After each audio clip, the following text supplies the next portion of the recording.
Për më shumë se 2000 vjet, varri i perandorit të parë të Kinës ka mbetur i mbyllur, i paprekur nga koha dhe frika, i fshehur në një kodër gjigande dheu, pranë ushtrisë të terrakotës.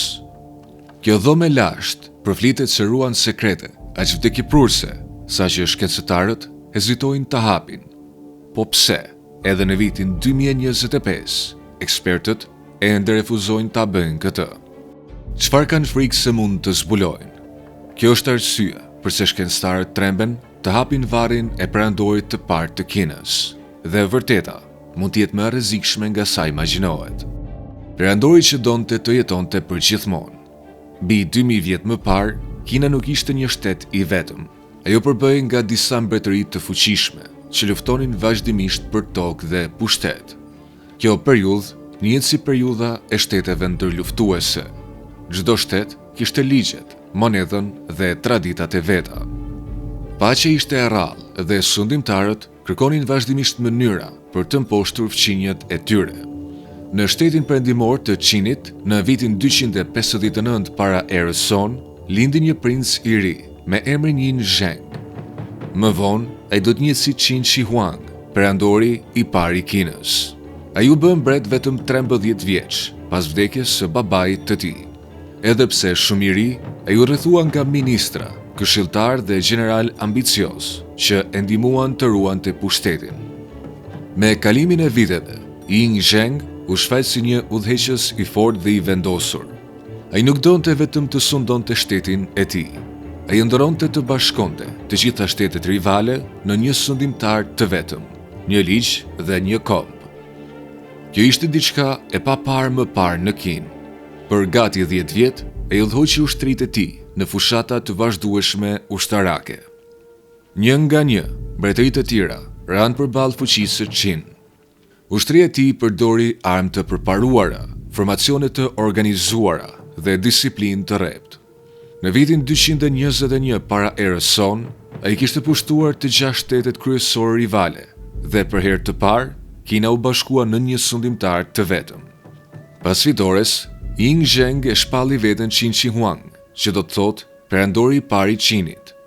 Ai besonte se sundimi i tij shënonte fillimin e një epoke të re dhe donte që perandoria e tij të zgjaste për gjithmonë.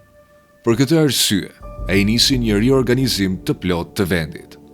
Ai vendosi një sistem të vetëm shkrimi, duke zëvendësuar dialektet lokale, çka unifikoi komunikimin. Krijoi një monedhë kombëtare, standardizoi peshat dhe masat dhe rregulloi edhe gjerësinë e boshtit të karrocave për të përshtatur rrugët. Këto masa e bën tregtinë dhe administrimin më efikas në të gjithë perandorinë. Për të mbrojtur kufit, ai urdhëroi lidhjen dhe forcimin e mureve të vjetra të ndërtuara nga shtetet rivale, duke hedhur themelet e murit të madh të Kinës.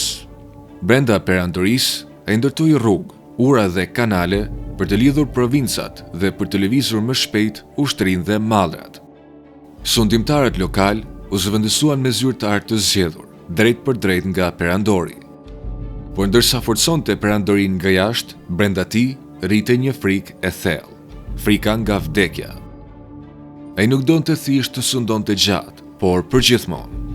Qin Shi Huang u fiksua pas pavdekësisë. Ai dërgoi dietar, mjek dhe alkimist në kërkim të eliksirëve magjik. Disa u nisën drejt ishujve të largët, të tjerë punuan në laborator të fshehtë. Një nga substanca që ai konsumonte shpesh ishte zhiva, ose ndryshe mërkuri.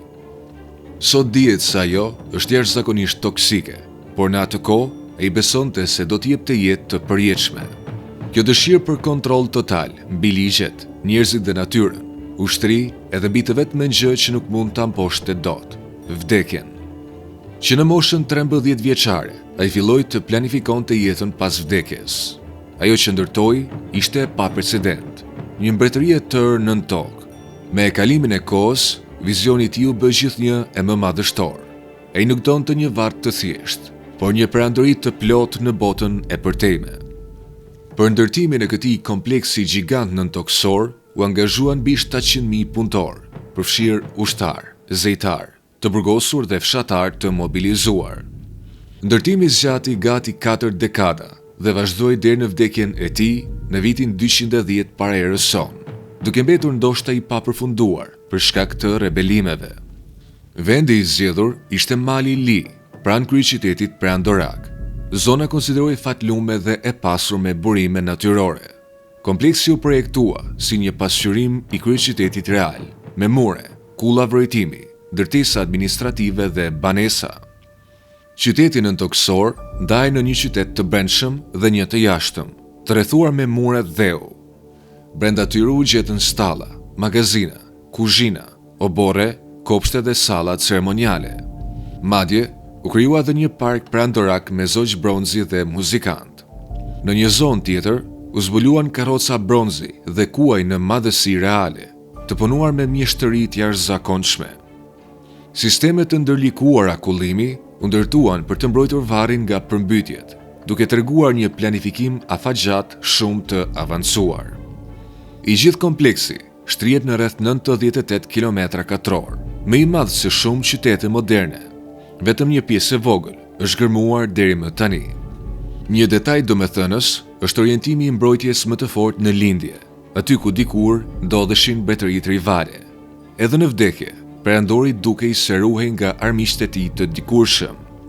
Por kjo mbretëri nëntoksore nuk u la e pambrojtur.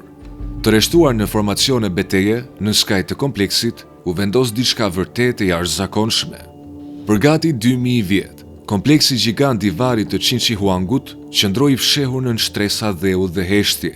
Banorët vendas kishin treguar prej kohësh histori për kodra misterioze dhe thesare të varrosura, por askush nuk e kishte zbuluar realisht se çfarë fshihej poshtë. Kjo ndryshoi në pranverën e vitit 1974, kur disa fermerë, duke hapur një pus pranë qytetit Xi'an, bën një zbulim tronditës. Gjatë gërmimit, njëri prej tyre goditi diçka të fortë. Ishte një copë balte e punuar. Me vazhdimin e punës, dolën në dritë fragmente të tjera. Një kokë këtu, një trup atje, madje edhe maja një armë bronzi. Pa e kuptuar, ata kishin zbuluar skajin e një prej gjetjeve arkeologjike më të mëdha në historinë njerëzore. Autoritetet lokale u njoftuan dhe shumë shpejt mbërritën arkeologët. Me çdo shtresë dheu të hequr, u bëhe qartë se nuk bëhej fjalë për një varr të zakonshëm. Nën tokë, të rreshtuar në formacione beteje, qëndronin mira ushtar prej balte, në madhësi reale. Sot, kjo ushtri njihet si ushtria e terrakotës. Deri më tani janë zbuluar mbi 8000 luftëtar dhe shumë të tjerë mbeten ende të varrosur. Ajo që e bën këtë ushtri të jashtëzakonshme është fakti se asnjë figurë nuk është identike me një tjetër. Çdo ushtar ka tipare të veçanta fytyre, modele flokësh, veshje dhe shprehje të ndryshme. Disa duken të ashpër, të tjerë të qetë, madje edhe lehtësisht të buzëqeshur. Studiuesit besojnë se këto figura mund të jenë modeluar sipas njerëzve real, ndoshta ushtarë që kishin shërbyer nën perandorin. Por nuk ishin vetëm ushtarët. Gërmimet zbuluan edhe karroca me kuaj prej terrakote, general, harkëtar, këmbësor dhe kalorës. Disa ishin të gjynjëzuar me harqe, të tjerë qëndronin me heshta të gjata. Disa mbanin edhe armë të vërteta bronzi, ende mjaft të mpreta. Përreth ushtrisë u gjetën edhe figura të tjera që nuk ishin lidhje me luftën.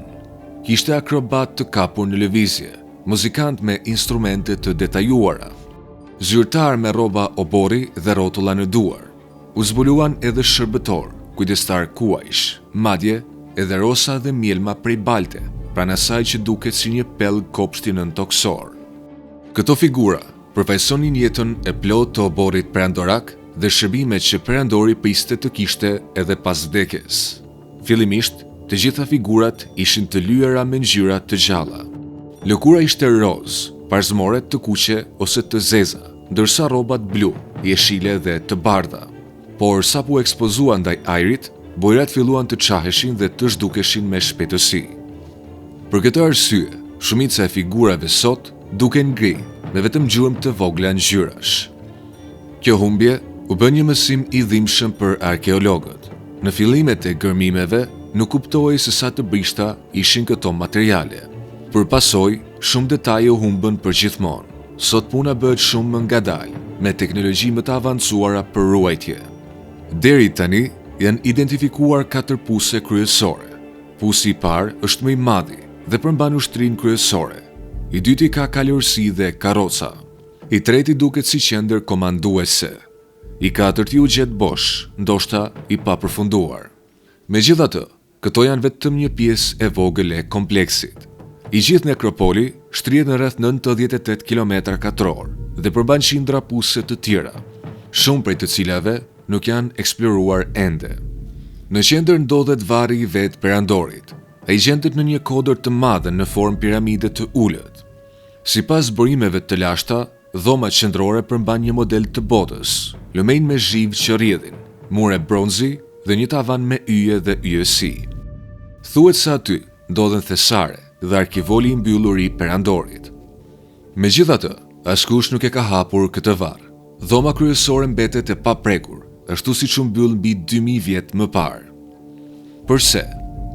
Për të kuptuar frikën e shkencëtarëve, duhet t'i kthehemi shkrimeve të historianit të lashtë Sima Qian. Ai përshkroi varrin si një miniaturë të perandorisë, me lumenj zhive që përfaqësonin lumenjtë e Kinës, pallate, male dhe një qiell të pikturuar. Por paralajmërimi më i frikshëm ishin kurthet. Sipas tij, harka automatik ishin vendosur për të vrarë çdo ndërhyrës.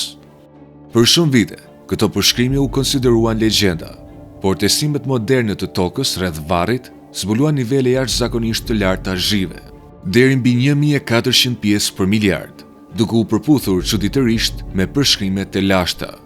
Kjo ngriti shqetësime serioze. Avujt e zhivës janë jashtëzakonisht të rrezikshëm dhe mund të shkaktojnë dëmtime të rënda shëndetësore.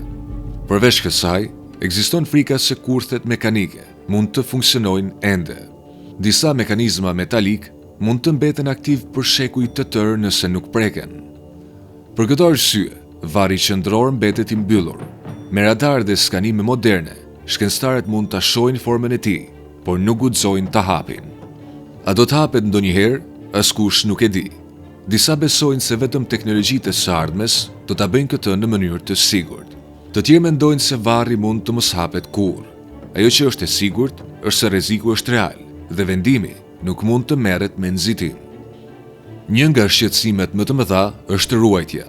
Ne tashmë e dimë se kur ushtarët e terrakotës u zbuluan për herë të parë në vitin 1974, ngjyrat e tyre të ndezura u zhduken pothuajse menjëherë sapo ekspozuan ndaj ajrit. Sipërfaqet e pikturuara kishin mbijetuar nën tokë për më shumë se 2000 vjet, por nuk arritën të mbijetonin as disa minuta jashtë saj. Kjo është vetëm një shembull se sa të brishta mund të jenë përmbajtjet e varrit. Nëse vula thyet shumë herët, thesaret brenda mund të dëmtohen ose të humbasin përgjithmonë. Për këtë arsye, shumë ekspertë argumentojnë se duhet të presim. Megjithatë, edhe pritja ka rreziqet e veta. Kina përballet me tërmete, përmbytje sezonale dhe urbanizim të shpejtë. Me kalimin e kohës, fatkeqësitë natyrore mund të dëmtojnë dhomat nëntokësore. Ndotja industriale mund të depërtojë në tokë dhe ekziston gjithashtu rreziku i gërmimeve ilegale ose plaçkitjes. Për të shmangur këto rreziqe, studiuesit përdojnë metoda jo invazive, si radar nëntokësor dhe pajisje magnetike. Po testohen edhe robot të vegjël që mund të hyjnë pa e hapur varrin. Megjithatë, pjesët më të thella mbeten ende të padukshme. Në fund, kjo nuk ka të bëjë vetëm me arë ose thesare. Varri i Chinchihuangut është nga vendet e fundit arkeologjike të paprekura në botë. Pyetja mbetet, a duhet ta hapim tani apo ta lëmë perandorin t'i mbajë sekretet e tij? Çfarë mendoni ju? Na tregoni në koment.